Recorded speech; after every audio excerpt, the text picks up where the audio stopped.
The idea for the crawler tractor had been around for a long time and was tried by different inventors during the 1800s. None of these worked very well until Alvin Lombard designed what became known as the Lombard log hauler in 1900. Looking very much like a steam locomotive perched on a treadmill, it had to be steered by a helmsman seated forward over a pair of movable sled runners. This steam tractor could haul up to 14 loaded sleds at once, but it could only be operated on snow or ice, had no brakes, and was not very maneuverable.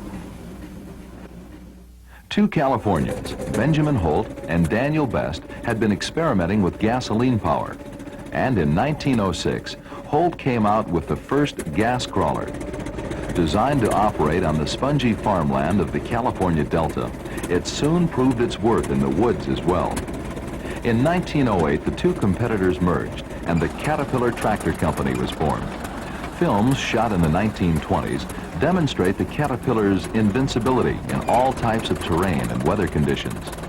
With its greater bearing surface and firm traction, the Model 60, seen here, could operate on hills with as much as a 60% grade.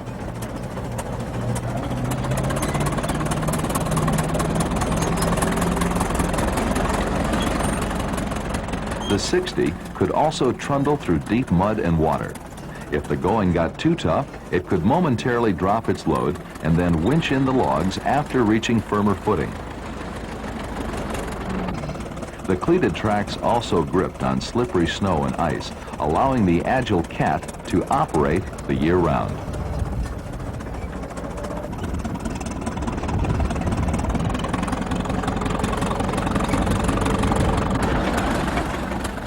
It was obvious that the big wheels, which had been pulled by animals, were even more practical when hauled by tractor. Steel hubs were fitted to the 11-foot wheels, and its slip tongue was shortened. Once the logs were attached, the forward motion of the tongue activated the upright lever, lifting the load off the ground. At the landing, the process was reversed and the logs were dropped.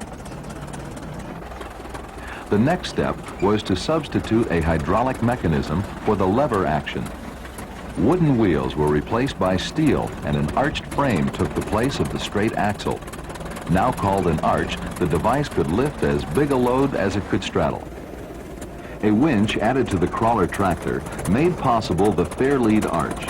The advantage of this system was that it could pull in the logs from a distance, eliminating a separate bunching operation. This development proved to be the most practical of all, and fitted with rubber tires, the fair lead arch continues to be used to this day. In 1924, woodsman Ted Flynn got the idea of attaching a scraper blade to the front of a tractor, and the bulldozer was born. Now a jack of all trades, the dozer could build the roads into the forest as well as skid out the logs. These logging roads, in turn, opened the forest to the gasoline-powered truck.